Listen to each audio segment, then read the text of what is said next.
Logistics for redistribution of cargo from mega vessels to seaports and river ports closest to concernees within the West and East African regions. The advent of Mr. Udom Emmanuel as governor of Akwa Ibom in 2015 has brought about the transformation of the state on many fronts. As part of his development agenda, he promised to open up the 3 major gateways that will make Akwa Ibom a transportation hub in Nigeria, utilizing air, road and sea. When I was doing my engineering process, I mentioned 3 gateways that will actually drive the growth of this our state. Those 3 gateways, sea, air, road. I said, well, we started something based on A, and we're doing a whole lot based on road. We still have a whole lot to do, but for C, that we needed to make a remarkable progress. My colleague in the technical committee were well chosen by His Excellency because of what they bring in.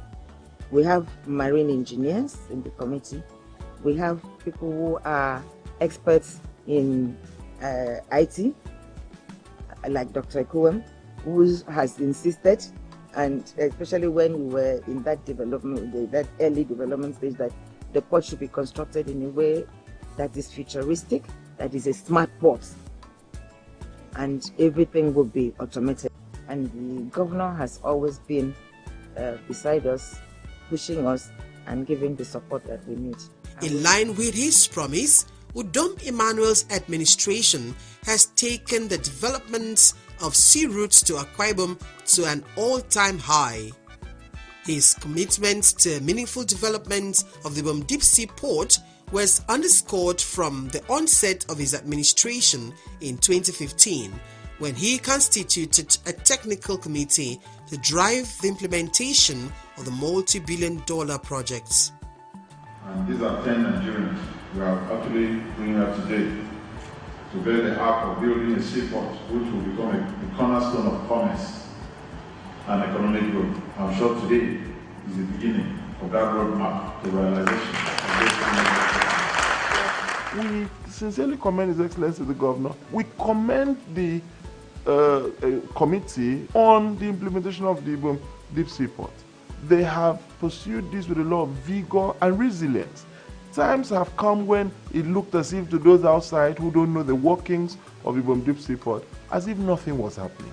But they kept faith, and I know how many times the chairperson of the committee would run around the entire country in a bid to make sure that this comes to pass. And it also shows the disposition of the governor. That's far thinking. Because by the time a deep sea port happens here, it is a catalyst to development. Through the committee, comprising patriotic and seasoned experts in relevant fields, the administration has moved the Ibom Deep Sea Port's dream from mere conceptualization and desktop feasibility study to an actual project. Following the final approval by the Federal Executive Council for the full business case of Ibom Deep Sea Port to take off, the administration has doubled down its efforts at ensuring that all hands are on deck towards actualizing the dream. Approval of the Federal Executive Council for the full business case, I would say, was just like the beginning of the project in terms of procurement of third parties, of people that would invest in the project. Prior to the FBC, those that were interested in the project was like, where do we go from here? Supposing we invest our funds and the project is not approved by the federal government, what would happen to our funds? So it was a milestone to have that approval from the Federal Executive Council. We were also very happy. It was time to then go ahead to the next stage of the project according to the project plan in committee. In 2022, the actual studies that were supposed to have been undertaken in 2021 did happen. And that was the geotechnical and geophysical studies, which is of both onshore and offshore. Mind you, prior to that and prior to the procurement exercise, there was a feasibility study. But not only was it outdated, it was also a desktop study. And that is not what you use in bringing in funds and in actually starting the main process of construction of the ports. It has to be a feasibility study that is comprehensive, that is not desktop, that is on site. That is the major work that we have done in 2022. For the Ibom Industrial City, this is also ongoing. Ibom Industrial City, we've been given approval by NEBZA, Nigerian Export Processing Zone Authority or agency. With that, we've made their requirement. The basic requirements are: one, we were to mount signposts indicating or directing people to the location, which we've done that, and also to provide a site office. And we've been able to do this. Part of the requirement, one, was for us to provide a porter cabin, a temporary office, provide signposts, provide water reticulation, for site activities. But that is the temporary office. That is just what I mean by that site activities there. So being a temporary office for us to take off in the Ibom Industrial City, that has been achieved. Then we also mounted solar lighting panels for the place to be well lit in the night, and that also takes care of the people walking there so that they can be comfortable. So these have been achieved. These what I've mentioned have been achieved at the moment. So the Ibom Industrial City is on course. Ibom Deep Seaport is also perfectly on course. As such, the government of Mr. Emmanuel has been up to date with counterpart funding and coordinating critical stakeholders, including investors and technical partners. Currently, the Ibom Deep Seaport project is ongoing. We are doing site survey. That is, the contract officers is currently on site survey, and we expect them to be done in a few months' time from now. Aside from that, the Ibom Deep Seaport is a twin project. You have the Ibom Deep Seaport and the Ibom Industrial City. So both at the moment we are on. Before the site survey, of course, there must be community engagement, which we've concluded that. We've done community engagement with the people of Igbo local government. That is Igbo local government as a whole. We've met with the paramount ruler, we've met with the clan heads and village heads, given the fact that the Ibom Deep Sea Port project traversed through a group of villages. So this has been achieved at the moment, and that paved way for the consultant called FISAS. So they are into site survey at the moment. On site right now, you have the FISAS group who are engaged by us, the project partners, to undertake these technical studies. The one I said, geophysical and geotechnical. They are doing the bathymetry, they are doing the topographic studies. Although the recent COVID-19 pandemic that ravaged the world also slowed down the pace of work on the project, yet significant milestones have been achieved. Today, on-site feasibility study, including geotechnical and geophysical studies, are being undertaken by Fundamental Integrated Site Appraisal Services (FISAS) and other technical experts.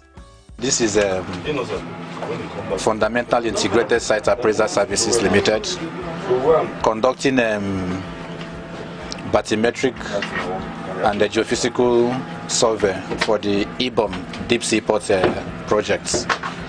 This particular survey vessel we are seeing here is a platform with which we are using to conduct the bathymetric and the geophysical survey. So there are some sensors that are attached to this vessel, through which we acquire the required data. One of them is the magnetometer, that is here. This is the transducer of the magnetometer.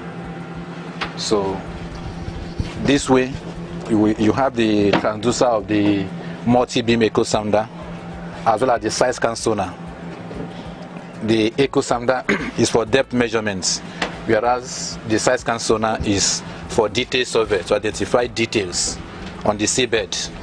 The MAGI, that's the magnetometer, is here to identify magnetic materials on the seabed. Then here is the sub-bottom profiler. It helps to ascertain the shallow geology of the seabed. So all these sensors, these four basic sensors, are what we are using to acquire the required data for the bathymetry of these projects. All of them are connected to the GPS, which outputs position to whatever data you are acquiring. So as the side scan sonar is identifying seabed features, the GPS helps to know where is that feature is. As the MAGI is identifying magnetic material, the GPS tells it this is where the location of that magnetic material. So that is basically what we are doing. Our work is a preliminary studies. So with the report we are going to submit, it will form part of the input documents that will be required to get the final approval. So what we are doing is a very good step in the right direction. Ibom Deep Seaport may not become operational within the remaining few months of the Dom Emmanuel administration. The delivery of a seaport is a continuous affair. It's not stagnated. Yes, you can open a seaport for business, but that doesn't mean till today ports all over the world, even in Singapore, still have additions to it. So a seaport is as evolving as the human being himself. So to that extent, we can only determine the level of work by May 2023. So in the next 5 months, we're going to sit back and see the level of work done. But His Excellency is not interested in a political inauguration. He's interested in the strategic commencement of this facility and in the sequential progress, which is critical. There has been a lot of impediments on the road to Ibom Deep Seaport, but history will record Dom Emmanuel's administration as having cleared all the impediments and set the seaport on the right track to run. And if you look at the project life cycle, there must be the beginning point and the ending point, right? So the project has commenced. The physical activities has commenced. That really gives hope, more than what people have been, propagating without seeing any physical activity. So with this, I can say categorically that the project has taken off and that it's perfectly on course. 2023 is not feasible, and it's not feasible for reasons that are explainable and for which we all can understand. Ordinarily, even if everything being equal, a port project is not like constructing a house. It takes years from the conceptualization and the planning stage, and then having to get investors, having to do all the studies that needs to be done. The project as huge as ours, which is a very, very big deep seaport project with not less than 10 terminals, is not something that just happens and in 2, 3, 4, 5 years you get it delivered. So no, 2023 is not feasible. Obviously, that we are here is not a mirage. That we are working is not a fiction. That you see the Jacob badge acquiring data for the purpose of the Ibom Deep Seaport is not a fiction. It may not be feasible to say that at the stage we are now that the project will be completed by the end of 2023. As far as we are making positive activities, taking the right step in the forward direction about bringing the project to board, that is what matters. And however, when Nigerians, especially Akwa Ibom and her people, begin to profit from the projects sometime in the future, significant credits will accrue to the administration for successfully midwifing the critical stage of development. Akwa Ibom people need to prepare, because they say success happens when opportunity meets with preparation. Opportunities would always come around, but the difference is whether we meet people prepared. And therefore, as Akwa Ibom people, we must be prepared for it. There are direct and allied services that need preparation. People must have some certifications to be able to work there. Every safety requirement, for example, that's an international. Immediately it will be an international environment. And therefore, safety will be key. So even if you don't do anything, just go and get a safety certification and hold and add to what you already have. Whether you're a lawyer, if you must work within the precincts of that, you have to have safety, because safety is critical. And people should start learning how to get involved with clearing and forwarding. People should get involved with maritime-based courses. People who are lawyers should go and do maritime law, because you cannot just become tenants to development. We must be partakers of development. It's a global world, and immediately you open that facility, the world would also be open to it. And therefore the competition, which was previously local, will become global. So our people must understand that. So they must also prepare themselves for that global competition that is coming in their local environment, which brings us to the issues of globalization. So a local environment, but it will be global competition. It is not because a seaport is sited in Akwa Ibom that means that a lawyer or an engineer who is less qualified will be preferred to someone who is more qualified. Therefore, we must up our qualifications, we must up our knowledge base, we must begin to interrogate the skill sets required for that environment and prepare ahead of it.